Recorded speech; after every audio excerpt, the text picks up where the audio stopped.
Thank you so much. Church of Christ.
8 inoti ravirai henyu muone kuti Jehovha wakanaka, anokomborerwa munhu anoimba naye.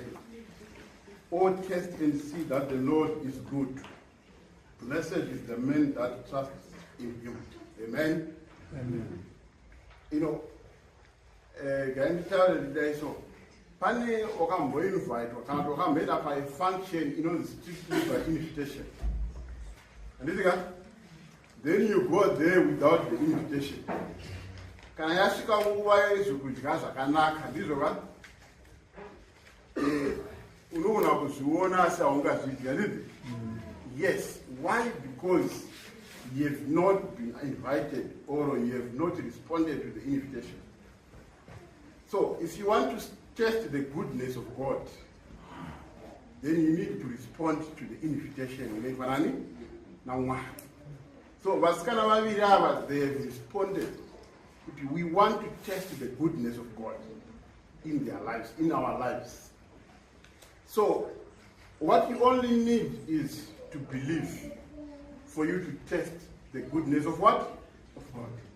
Saka vasikana vaviri ava vada kunzwa kunaka kwani kwa Mwari muupenyu hwavo ndokubva ivo vaita sarudzo imwe chete inogona kungoitwa nemunhu wese zvake yokutenda kunani?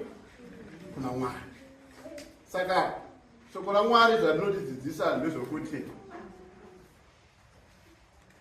munhu kwanzi kutenda kunouya nokunzwa shoko rani? RaMwari. Munhu unotenda nomwoyo opupura nechi? Nomuromo wake kuti agodini? Agoponeswa. Sada ngotora mukana uno mangwanani ano nekuti tigobvunza vaviri ivava mumwe nomumwe akazvimiririra kuti vangopupura nemuromo kutenda kwavo kuti tigogona kuenda pane chikamu chinotevera. Tati isusu shoko unenge warinzwa wobva watenda ndivika wopupura nemuromo. Kana wapupura shoko raMwari no the next step unopinda mumvura yekudini? Yekubhabhatidzwa. Saka da tiite stage iyoyo number 2 yokuti vapupure nemuromo wavo sokutenda kwavaita kuti vagosvika panguva yekubhabhatidzwa. Amiyo, unotenda here kuti Jesu Kristu ndiye mwanakomana waMwari akafa pamuchinjikwa kuti wagoponeswa? Nokutenda kwako uchabhabhatidzwa. Zvanzi kupupura vanopupura nei? Muromo.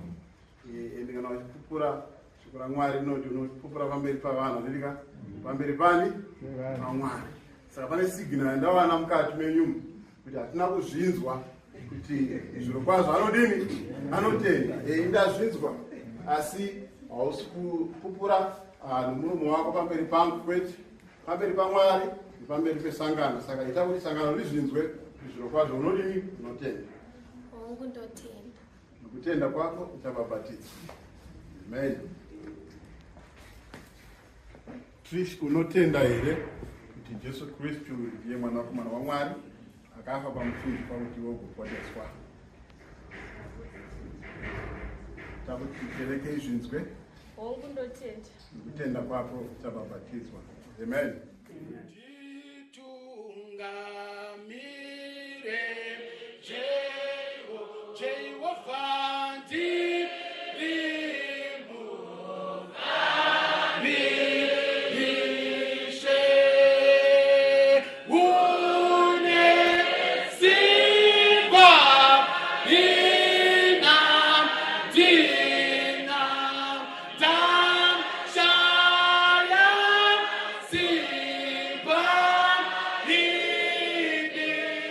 Baba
nekubvuma kwako pamberi pavanhu nepamberi paMwari tinokubhabhatidza muzita raBaba noMweya Mutsvene. Amen. Amiwe kumunda nekubvuma kwawaita pamberi paMwari nepamberi pekereke yaMwari tinokubhabhatidza muzita raJesu. Amen.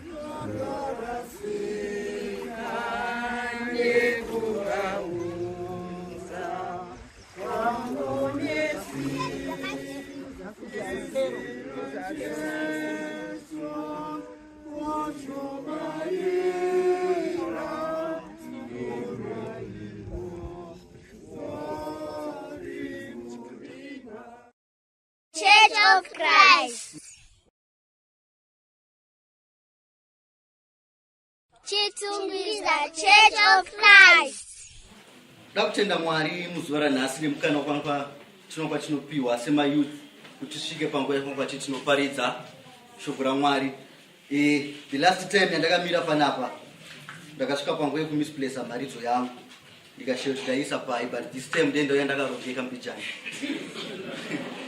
Aiwa foni yangu haidzime.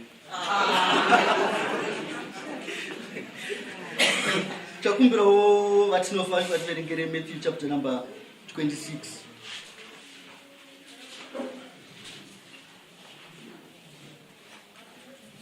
Matthew chapter number 26, verse number 37 kusvika pa41.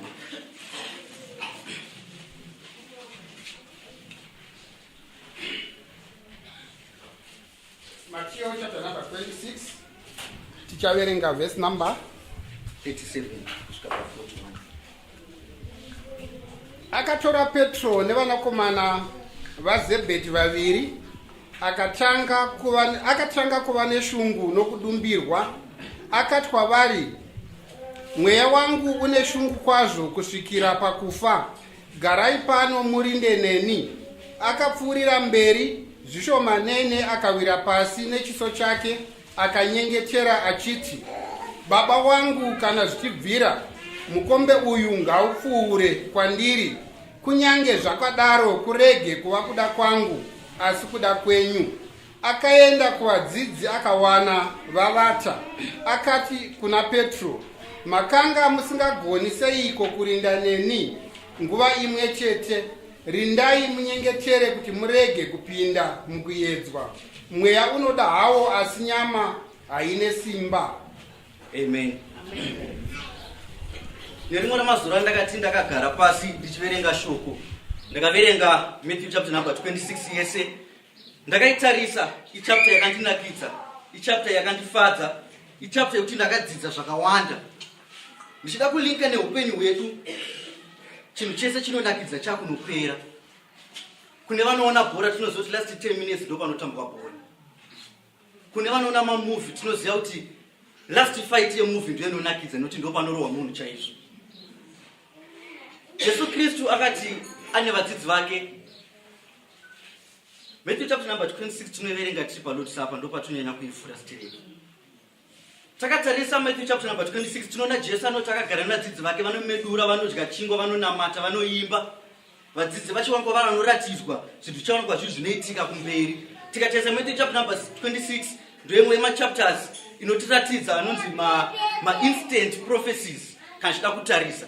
For example, Peter akaudzwa kuti uchandiramba ende usiku hwaona kupera akabva amuramba Joshua Jesu. Matthew chapter number 26 ndinoifarira nekuti inotidzidzisa zvakasiyana siyana mukati meupenyu. Kunyange panguva ino yatiri tinoona kuti tinoverenga paverse number 37 kusvika pa41. Tinoona Jesu akati apedza kumedura nevadzidzi vake akasvika panguva yekusarudza pakati pevadzidzi vake papo, akatora vaviri vanenge vatatu kuti vasvike panguva yekuenda kunonamata muGetsemane. Pakati pevanhu apa pakanga pana Peter. Akatorwa akanzi hande tinonamata tiri muGetsemane. Asi chinondirwadza ndechekuti out of the 12 pane vashoma vakasarudzwa. Pavashoma ivo vakanga vasarudzwa handizive kuti Jesu vakanga vatarisei, handizive kuti chavakanga vafarira pana Peter. Pamwe vakanga vaona kuti achazoidzwa usiku ihwohwo, pamwe vakanga vaona kuti aiwa uyu ndiye mukomana akafamba neni kwemakore 3 achinamata neni zvakasimba, regai ndinonamata naye kekupedzisira. Hatiziye reason why. akasarudza vanhu ivavo. Ndakati ndakatarisa sangano repachitungwiza ndakazifananidza nevadzidzi ndikati takawanda pamwe tiri tese tiri 12 asi pa12 hwedu pane vatatu vanogona kusarudzwa kuti vanogona kuramba vachishanda naMwari. Amen. Pamwe muzuva ranhasi ndine one of those people. Ndakati ndada kufunga kuti Peter aisaziva kukosha here kwake tanguva iyi. Peter aisaziva kuti Jesu Kristu vachasvika panguva yekupandukirwa here usiku uyu. Noti tikatesa kumashure Jesu vakanga vataura vakati pakati penyu pane mumwe wenyu achandipandukira. Muzuva ranhasi achauya nemasoja osvika panguva yekuwandwa anondinongedzera kuti ava ndivo ishe vatefamba navo vachiparidza shoko svike panguva yekuvatora musvike panguva yekuvauraya. Ini ndinofunga dai ndandirini Peter nderamba ndakamuka noti ndezoti pamwe ndiwo malast moments angu ndina ishe wangu Jesu Kristu. But vakasvika panguva yekurara. Ichida kuzvilinga neupenyu hwatinotarisa. Ndakatarisa mbuya kumunda vane maprograms avanofarira paTV zvikuru kwazvo. Pane program inonzi Imbeu. Kana pane vanoionawo havana chavanoona asi vanoifarira. Ndakatarisa ndikati dzimweni dzenguva vanenge vaswera kubasa painozotanga kuma9 meno hafu 9 meno nguva dzainotanga ivo vanenge varara zvavo kudhara vakagara pasofa vanozomuka na 9:28 yakupera na 1/2 vakuvhunduka kuti ko yatopera.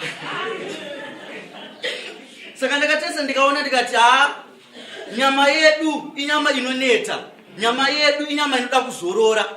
That's how we were created by God. Takasikwa takadaro tiri vanhu vanoda kuzorora, tiri vanhu vanoda kuti kana tashanda tisvike panguva yekuzorora. Tinotesa Jesu akasvika pakudzoka vadzidzi vake akavaudza akati matadza kungomira 1 hour chete, only an hour yokuti tinamati. Takatarisa pavhesi iyoyo handina kuona vadzidzi vachipindura asi ndinoona Jesu achitaura achiti zweni mweya unoda asi nyama yakaneta. Ndakatarisa scenario iyoyo ndakada kuilinka neupenyu hwedu hwatinorarama semaKristu kuti kazhinji kationekwa kuti tinodadzwa katinodanwa naishe wedu Jesu Kristu mweya uchida asi nyama yakaneta. Mwari vachibatsira muzuva ranhasi patisange changwa kuti tinodzidza ipapa tikwanise kuwanikwa kuti tinofunga kuti kangani kataonekwa kuti tinodanwa naishe wedu Jesu Kristu katakaedza kuwanikwa kuti tinoramba takamuka asi kuwanikwa kuti tinokundikana. Galatians chapter number 5 verse number 16.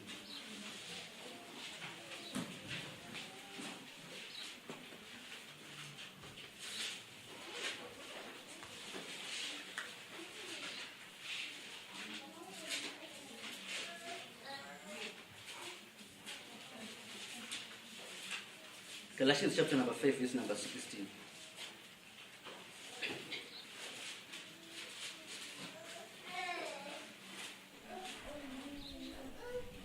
Galatia chapter number 5 verse number 16.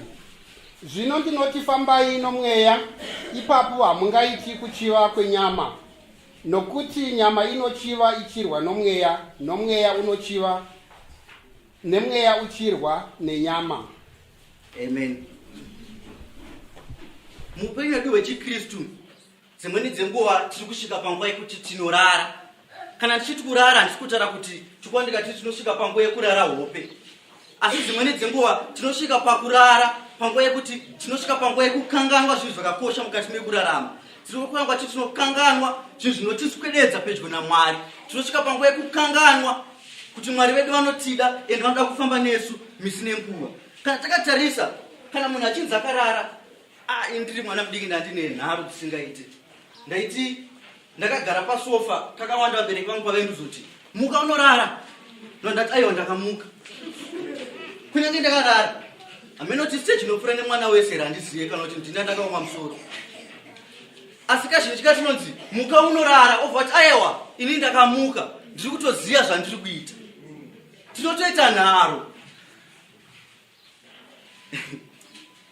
zvakafanana nepachikristu. Kurara kunotivhiringidza zvakawanda. Kune vamwe vanoita sleepwalking, kune vamwe vanoita sleep talking, kuna vanoita sleep thinking. Kana takarara hatina control over anything. Ndakambozvibvunza ndikashayo kuti kana ndakarara inini chii chinenge chichiitika, ndiani ari kutungamira mukati meupenyu hwangu. Dzimweni dzenguva kana vari vana diki vanogona kutorara kusvika panguva yekuti vanogona kutototesa magumbezi nekuti akarara.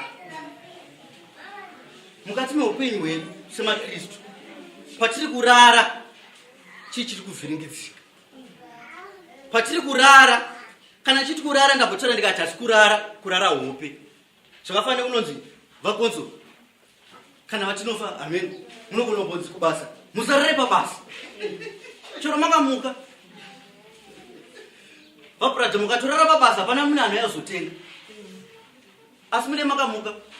Maipuradza vanogona kutoti musarare pabasa asi makamuka.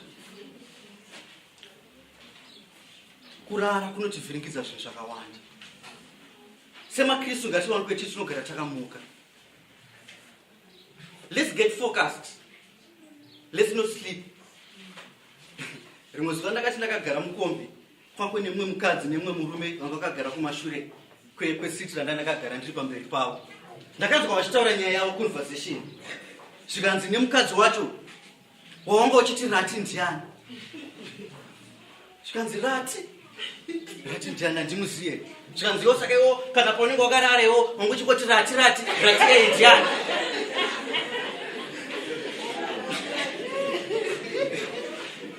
Munhu wese anga ari mukombe akanyarara kuti zii, akada kuti amirire kuti anzwe kuti mhinduro yemurume achati chii. Murume akapindura mhinduro yakafadza munhu wese, ndopakazotanga kuseka munhu nesapedza taura. Akati vangani vanhu vawakarota vausingazivi. Ini ndini munhu aita sei kuti ndiwanikwe ndinoziva kuti rati ndiani wandakarota nezuro ndiri kuhope.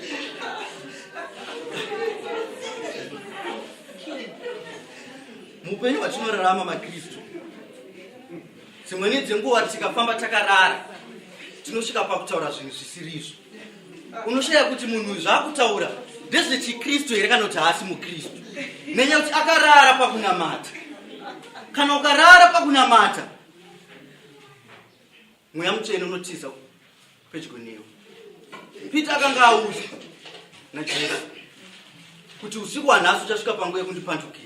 Aizviziva, asi akasvika panguva yekurara. Kazhinji katinoonekwa tichinodzorezwa neshoko. Kazhinji shoko parinotitsiura kuti zvatinotaura ngazvive zvinovaka. Asi dzimweni dzenguva tinosvika panguva yekurara totaura zvinhu takarara semakristu. Mashoko atinotaura akuwanikwa ari anoparidza shoko raMwari here, kana kuti akusvika panguva yepanguva anoparadza vanhu. Dai Mwari vatibatsira muzuva ranhasi, tasvika panguva yekuti tinokwanisa kusvika panguva yekumuka. Tamuka tofamba naMwari, Mwari vachititungamira. Tichitesa mubhuku raMatthew chapter number 26 ratikudzidza nezvaro muzuva ranhasi. Tinoona kuti Jesu paakadzoka achimusa vadzidzi vake, he realized kuti vadzidzi vaneta, akavasiya vagarara. Dzimweni dzenguva mbuya kumunda nambopa example yavo, vanogona kurara vachitemba kuti next morning ndinoona next episode yandakamisa nezuva. Asi isu semakristu, mukana wekuti tizodzoka kuna Mwari kana tichinge tafa tararama upenyu hwekuti takarara hauwaniki. Tine upenyu hwani hwatinorarama, upenyu hwani hwatinoraramira kuti tifadze Ishe, upenyu hwani hwatinorarama kuti tirarame tichitungamirwa nemweya mutsvene. Galatians chapter number 5 verse number 16 yasvika panguva yekonokwenorevi.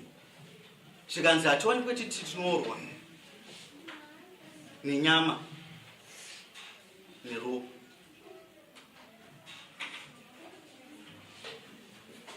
Tinofanira kugara tine mweya mutsvene unotitungamira.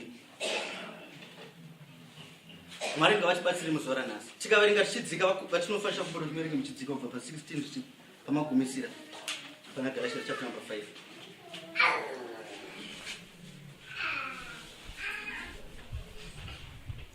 Zvino tinoti fambai mumweya, ipapo hamungaiti kuchiva kwenyama. Nokuti nyama inochiva ichirwa nomweya, nomweya uchirwa nenyama. Nokuti izvi zvinorwisana kuti murege kuita zvamunoda. Asi kana muchitungamirirwa nomweya, hamuzi pasi pomurayiro. Zvino mabasa enyama anoonekwa anoti upombwe netsvina noutere. Ndoramantende. Mukamirira ipapo zvakanaka. Takatarisa kurarama kwedu kwatinoita semaKristu. Tiri pakurwa hondo. Hondo yatiri kurwa haisi hondo yatinorwa nenyama neropa, asi hondo yatinorwa naSatani. Satani takamutarisa munhu ane simba. Kana chida kumuti munhu, ameno tingamuti chii? Hatingati munhu. Satani ane simba rekutiparadza. Satani ane simba rekutinyengedza. Tikatarisa mubhuku raJobhu, Jobhu asati atemptwa, tinoona kuti zvinonzi Satani aifamba panyika achidzvova, achitsvaga waangaparadza. Akaonekwa anosangana nemuranda Jobhu, akaona kuti aiwa, Jobhu akarurama, zvakare munhu anoda Mwari chaizvo. Asi akasvika panguva yekukumbira Mwari kuti ndinokumbirawo kuti ndimbotamba-tamba naJobhu. Vadzidzi vakasarudzwa naJesu vari vatatu. Isu sesangano takaonekwa kuti tinosarudzwa kubviswa munyika. Tinoonekwa kuti tipinde muchechino musangano rino tifambe nenzira dzinoda Mwari. It's a privilege yatinayo isina kuwanikwa nemumwe munhu wese. Shoko rakasvika kwatiri, shoko tikarinzwa.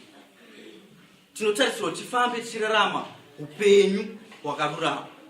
Kana tichinge tafamba upenyu hwakarurama, zvinopa Satani manyukunyuku kuti asvike panguva chero yekunokumbira Mwari.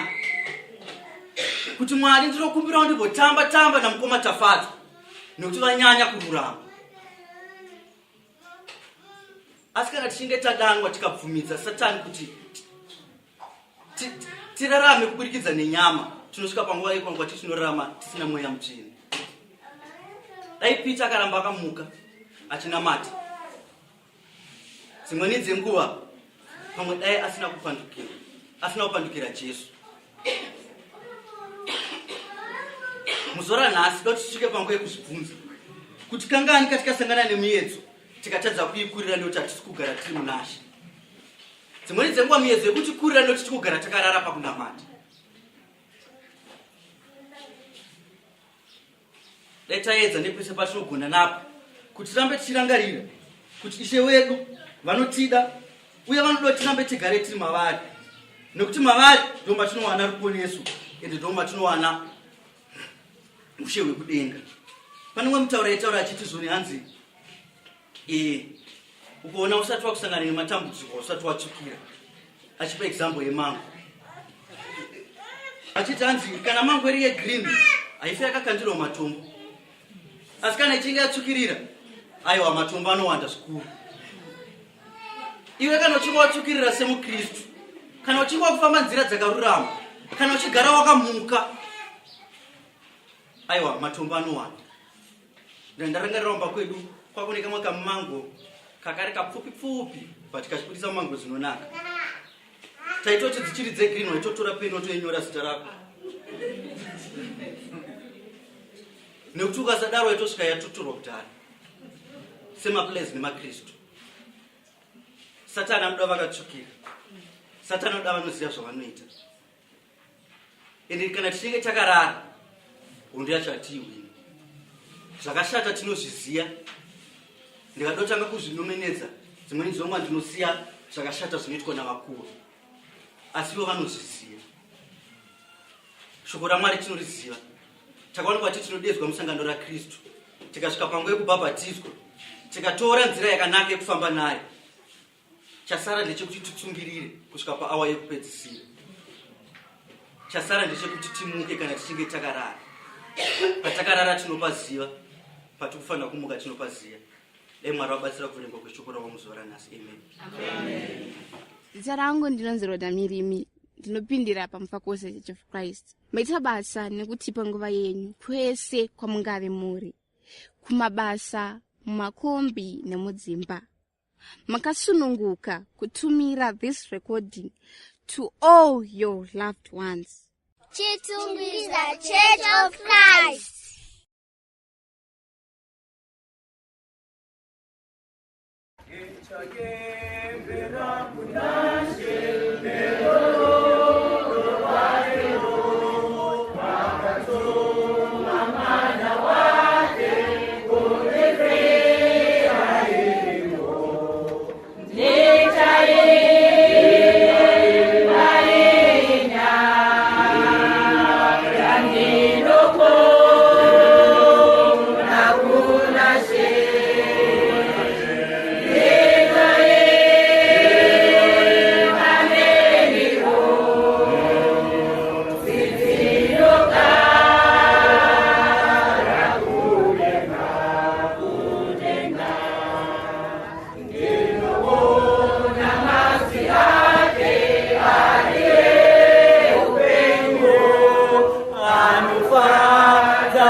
Thank you so much.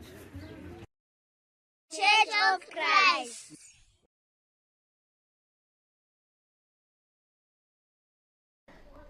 Hasina mhosva kuti vaisangana nematambudziko, hasina mhosva kuti vaisangana nekuvengwa, hasina mhosva vaisangana nezvairwadza, asi panapa James anovaudza kuti be doers of the deed. Tiri kuda vanhu mukati mechitungwiza vanoti kana mharidzo ichinge yapera nhasi tigoti Mwari maita chii? Maita basa. Ndataura zvikanzi we are the churches of Christ. We speak when the Bible speaks. And we are silent when the Bible speaks. We are the churches of Christ. We speak when the Bible speaks. And we are silent when the Bible speaks. Good slogan, anditika. Asati na slogan yomchanzwa ndichi criticize anditika. Tunoti Mwari vatidini? Vatidini? Panapa munyora ari kunyora akanangana nemakristu akafanana nesu. Dzimweni nguva makristu aya vaisangana nezvairema zvakutokura zvedu. Vaisangana nemachallenges. Vaisangana nezvairwadza. Asi munyori Jacob ari kuti hama dzangu kana muchinge manzwa shoko ivai vaitirei. Tiri kuda vanhu mukati mechitungwiza. Hasina mhosva you are coming from Seke. Hasina mhosva you are coming from Mayamara. Hasina mhosva you are coming from Manyame. Zviri kutaura nhasi kuti kana tichinge tanzwa shoko, when we have heard the word of Jesus, when we have heard the message of Jesus, it's not about hearing. Hazvisi kungonzwa bedzi, asi zvakuda vana mai, zvakuda vana mbuya vanoti kana vanzwa, they put it into practice. Hallelujah. Ama vanhu ava vari kunyorerwa naJacob vakanga vari vanhu vakanga vari mukati mezvinorema, vaisangana nemiedzo mizhinji, vaisangana nematambudziko mazhinji, but Jacob anovaita encourage to be doers of the word. Hama mukati menyika yatiri kurarama zvino hazvina kumira zvakanaka. Economically things are not well in our country. Financially things are not well. Zvino hazvina kumira zvakanaka. asi nhasi panapa Mwari ari kutaura kuburikidza this man anonzi Jacob. Zvanzi ngativei vaiti vei. Tiri kuda vanhu mukati mesangano rechitungwisa, vanhu vasingangonzwe vhangeri, vanhu vasingangonzwe, they just sit down voti takanzwa asi havaise mabasa. Vanhu ava vaisangana nezvairema, vanhu ava vaisangana nematambudziko, vanhu vaisangana nezvairwadza zvaivaremera, asi Jacob anovakurudzira regardless of the temptations dzavaisangana nadzo, regardless of matambudziko avaisangana navo, asi anovaudza kuti hama dzangu ivai vaiti vei. Hama tiri vaiti here veshoko. Kana Mwari akatitarisa mangwanana, kana Mwari akatitarisa mangwanana, as the churches of Christ, notaura panotaura shoko raMwari, as the churches of Christ who speaks when the Bible speaks, tiri kuita here zvatinodzidza mushoko raMwari. Kana timwe vovaparidzi vanoparidza vagobuda dikita, vagochuruka kunge vanaiwa, vagopomwa nekufamba vachiita evangelism, asi chinenge chadzidziswa hatiswe mabasa. Hama Mwari ane zvada kuti izive nhasi sangano nemuchitungwisa. Makristu aya vakanga vari vanhu vaitambudzika. Makristu aya vakanga vari vanhu vaisangana nemachallenges anokunda tinosangana nawo nhasi, asi hazvina mhosva nematambudziko. Murume anonzi Jacob anovaudza kuti ivai vaiti vei. Do not be hearers only, asi kana manzwa vhangeri, kana manzwa vhangeri, kana manzwa malessons, kana manzwa zvidzidzo, Mwari ari kutaura kuti when you have heard the lessons in your word, you have to put the lessons into practice. When you have heard the doctrine of the church, when you have heard the message of the Bible, kana wanzwa vhangeri, haisina wekuti ndakadzidza, but yana uzino yekuti put that into practice. Hallelujah. Vanhu vakatanga kuisa word into action. Point number 1. The Jews on the day of Pentecost. Acts chapter 2 verse number 37. It's a very common scripture yatinoziva tese. Zvanzi Peter akaparidza nezuva rePentecost. Majudha vakanga vauraya Jesu vakanga varipo. Vanhu vaibva nzvimbo dzakasiyana, Cappadocia, Libya, Pontus, vaibva nzvimbo dzakasiyana vauya kuzoobserva the day of Pentecost. Zvinonzi Peter akasumuka among the 12 apostles ndokutanga kuparidza nezvaJesu. Majudha vari kunzwa vanhu vairarama mukati metsika yeJudaism. These people observed Judaism and they were addicted to Judaism. Vanhu vekuti kana ukavabvisa pachiJudha zvainetsa nekuti vakanga vari vanhu vari addicted. Chakanga chabaira chikadini chikatyokera, vaida tsika dzavo dzechiJudha. Asi Peter on the day of Pentecost anovaudza kuti majudha, imi majudha, hasina mhosva iwe arrogant, hasina mhosva iwe vanhu vakanga vari discontented, makanga muri vanhu vasingagutsikane, asi nhasi ndoda kukuzivisai kuti Jesu wamakarovera Mwari wakamuita shinani. Zvanzi vakanzwa izvozvo vakabayiwa pamwoyo. Ndokunoti kuna Peter nevapostora, toita seiko nhai Peter, what shall we do? Watiudza about salvation. You have taught us about salvation. Now what must we do? Ivai vaiti vei. Majudha vakati vanzwa zvanzi Peter, tendoka imwe nemuwenyu kubhabhatidzwa nezita rani.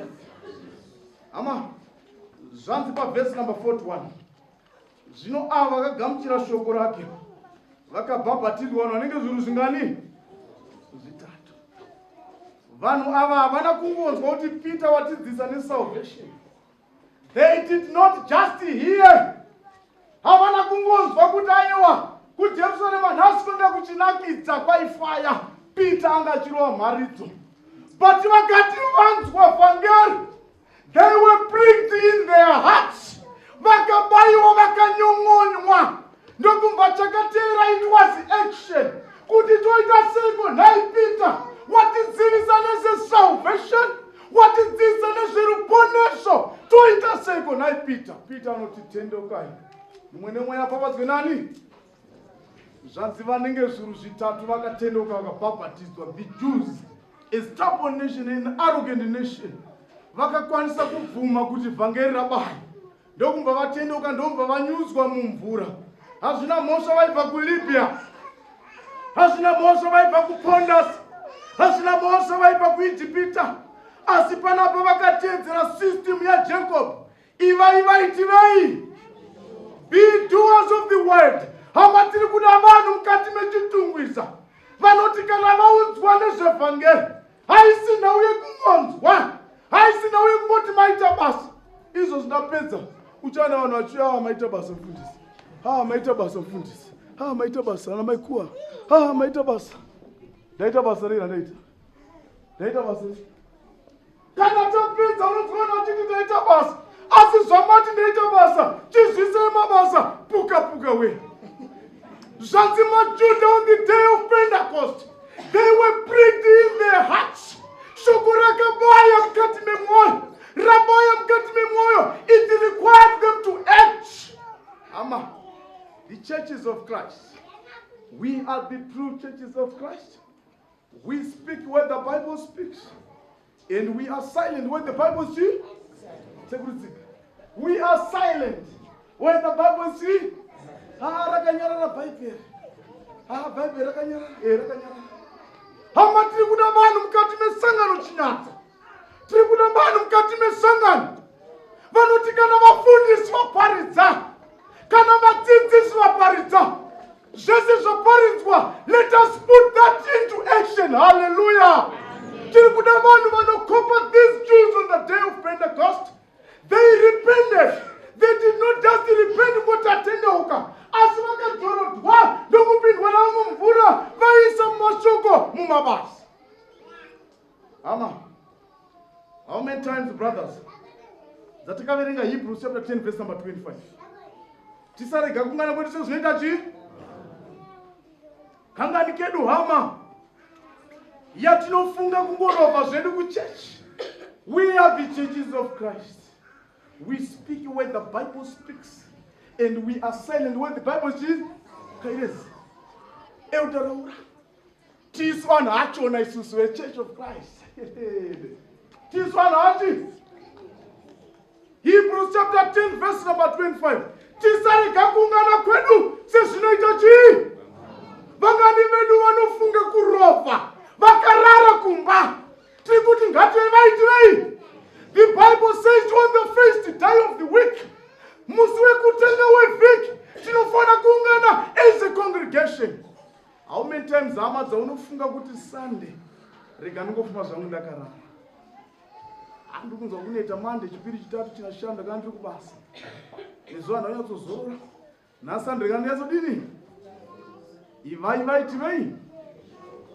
Kangani hama katekamboerenga mabasa aPostles chapter 20 verse number 7. Nomusi wekutanga wevhiki takanga timedure chingwa.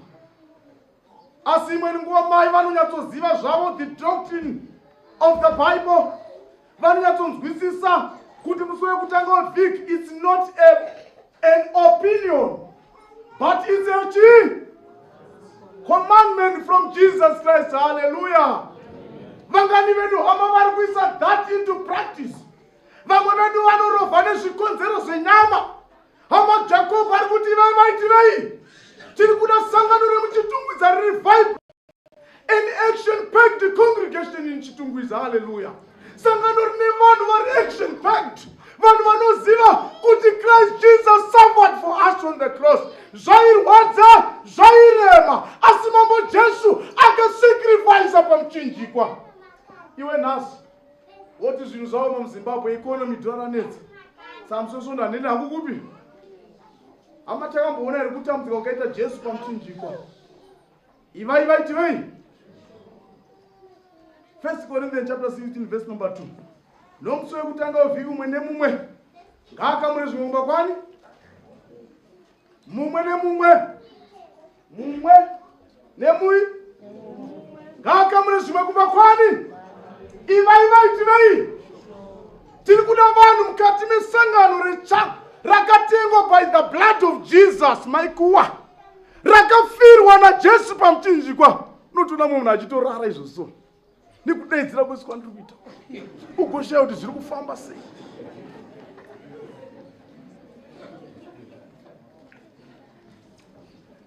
nemusi wekutanga wevhiki mumwe nemumwe ngaakamure zvimwe kumbokwani aunganidze paakaona nani. Ndiro yezvipo inofamba panapa, inongofamba, inongodini.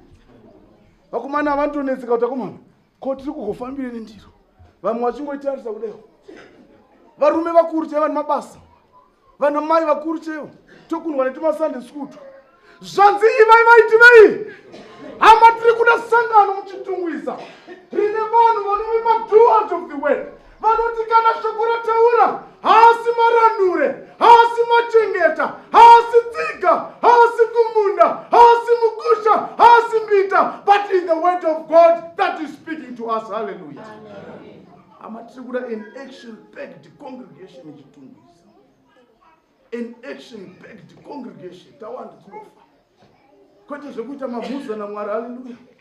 Tiri kuda vanhu vanoziva kuti kana Mwari ati mumwe nemumwe harizi benzi, ari kutoziva kuti pane chamuchawana chimusimbe.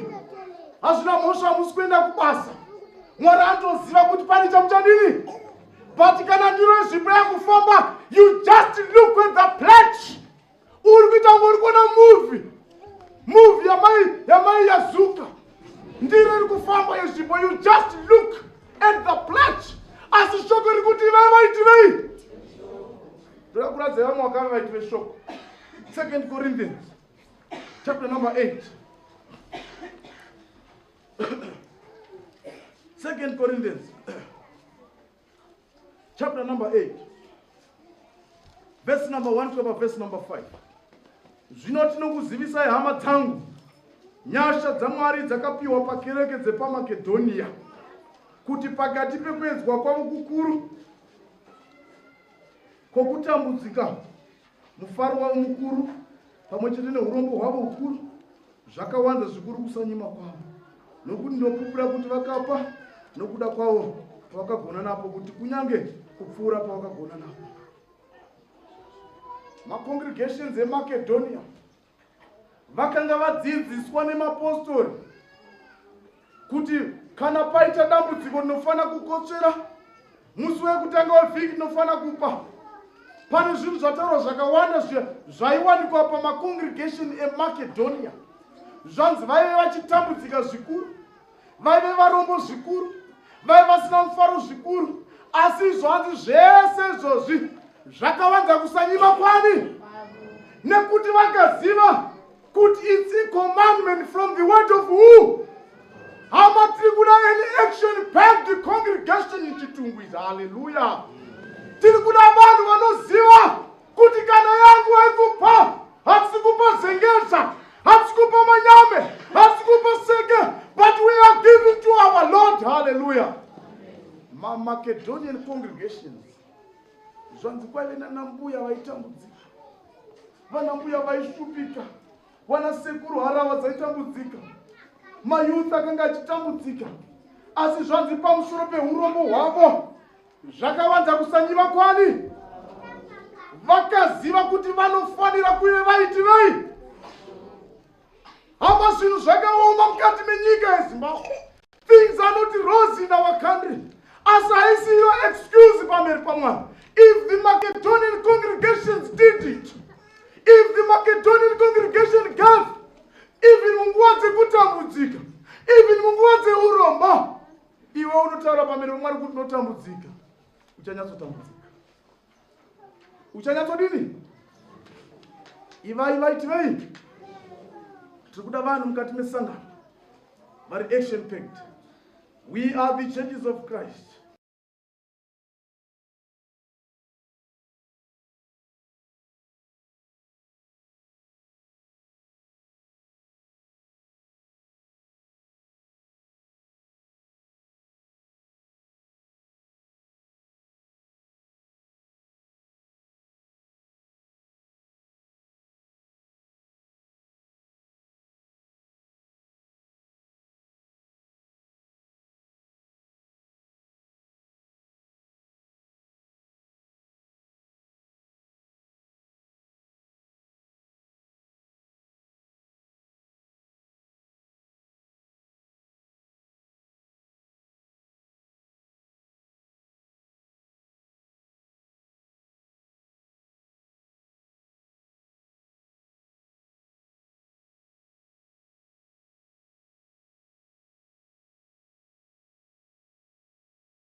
an action-packed congregation. Tawanda tinofa.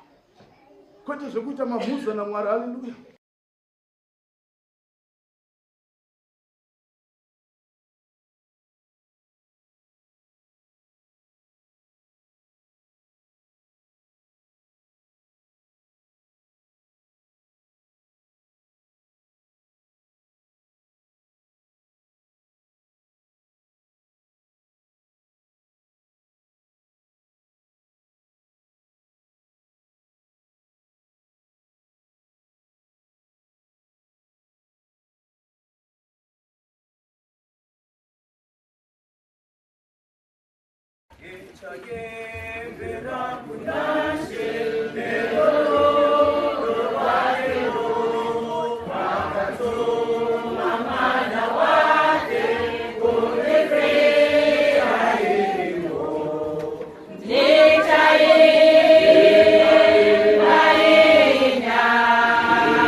Thank you so much.